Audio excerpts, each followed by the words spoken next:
my beautiful BII soul sisters. In today's video, I want to share with you some things that if you hear the explant surgeon that you are considering say any of these, I would recommend reconsidering using that surgeon to do your explant surgery, and I'll explain why. If you're considering an explant surgery, you want to be sure that the surgeon that you are going to use is familiar with explanting properly, which means en bloc, which also means taking the implant and the capsule out together in one piece. This is so important, and I'll explain why later. If they can't do it en bloc, you at least want to make sure that they will do a total capsulectomy, which means they're going to remove the entire capsule along with the implant, of course, and they're going to leave you with a completely clean chest cavity, free from silicone, free from capsule, and they're going to clean it out afterwards. And this includes if you have saline breast implants as well. I know some surgeons will say that they will do this technique, which I'll get into in a second, if you have saline breast implants, and I would highly recommend not doing this.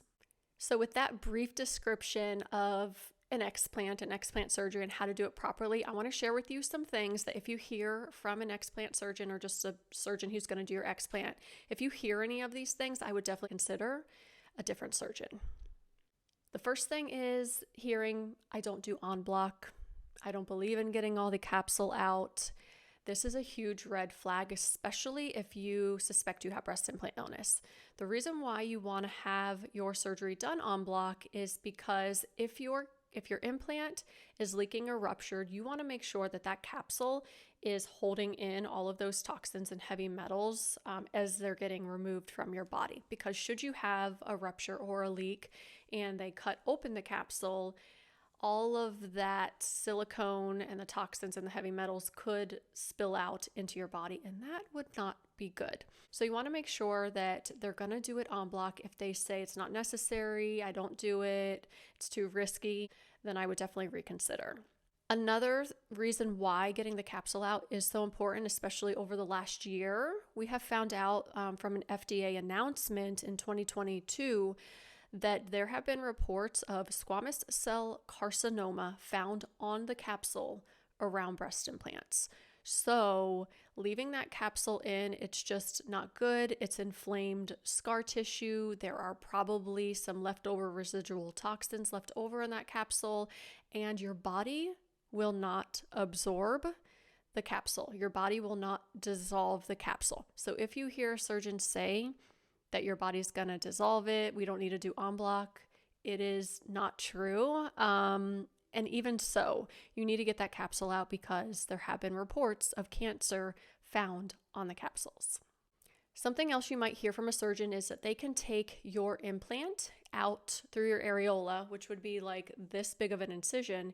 And in order to do your explant safely and properly, which is done en bloc, which is taking the capsule and the implant out together in one piece, you need to have a longer incision to be able to do that. So if a surgeon you're going to is like, we can take everything out en bloc through this little teeny incision, I would definitely reconsider that surgeon. And like I mentioned before, if you have saline filled breast implants, those implants have had some issues with valves, and there have been a lot of women who got their saline breast implants back and they had mold, fungus, and or bacteria floating around in their implant. So if a surgeon says to you, we're going to drain your saline implant first, and typically they either syringe it out of you or they might even drain it out inside of your body, I would highly recommend not doing so, because if your saline breast implant does have mold, bacteria, or fungus growing inside of it, those things are going to get inside of your body. So the golden standard, the rule of thumb, the best way to get an explant surgery is done en bloc, together in one piece with the capsule, same time. Now, if you go to your consultation and you express to the surgeon that I feel like I have breast implant illness, I feel like all of these symptoms and things that I'm going through are from my breast implants, and they say to you, well, it can't be from your breast implants, they're not leaking or ruptured, so it can't be what's going on. I just want to let you know that your implants don't need to be leaking or ruptured for you to get sick. My implants looked perfect. They looked beautiful, so to say, when I got my explant, and I was still very sick. When I removed my intact breast implants, I got better. So if you hear, it can't be from your breast implants, it must be from something else, you should just keep your breast implants, I would definitely reconsider that surgeon. If you are also expressing that you have breast implant illness, or maybe you're just being proactive and you want to get your breast implants out, and the surgeon is saying, well, they're safe. There's nothing wrong with breast implants. I have so much proof, then I will put it down below in the description area, from research articles and from the FDA's website about how they are not safe. And I don't think we can call anything that's made up of silicone, neurotoxins, endocrine disruptors, carcinogens, and has a ton of heavy metals in them, I don't think we can call those safe.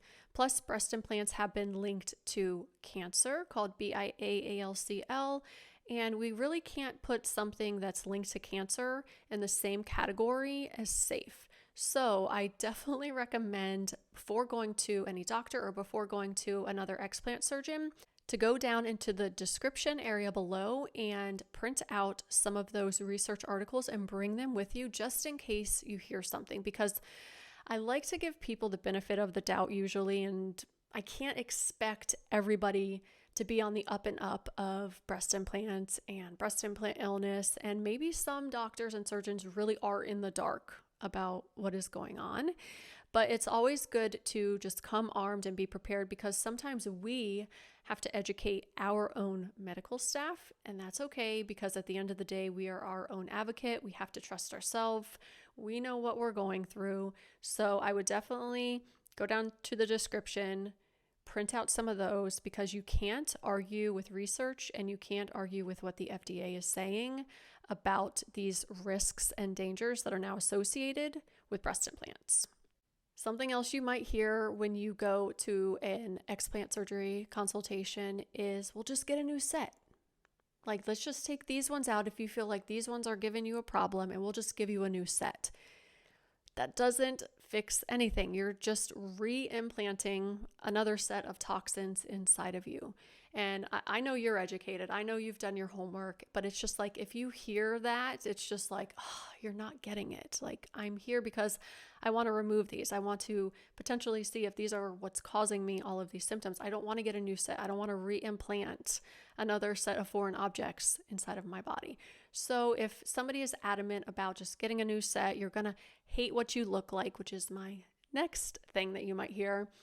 Definitely reconsider that surgeon. And lastly, something that you might hear, and I think we have all heard it when we are dealing with a plastic surgeon who just loves to make money off of breast implants, and who is a surgeon who cares more about his or her patient's looks than health at the end of the day, is like, you're going to hate what you look like if you get those breast implants out. You're going to look like a man. This is the best you're going to look. Like, why would you want to ruin that? There have been women in my group that have told me that there are plastic surgeons that have told them that, and I am baffled. But we should not be taking these opinions and these views of what they think we're going to look like, especially if you are sick. I am very small. I mean, I'm small, right? But I'm healthy, and I don't focus on my breast size, which is like my number one tip for women. If you're struggling with your appearance, is just don't focus on your breast size. Just wear some cute clothes and rock it. That's a whole nother video.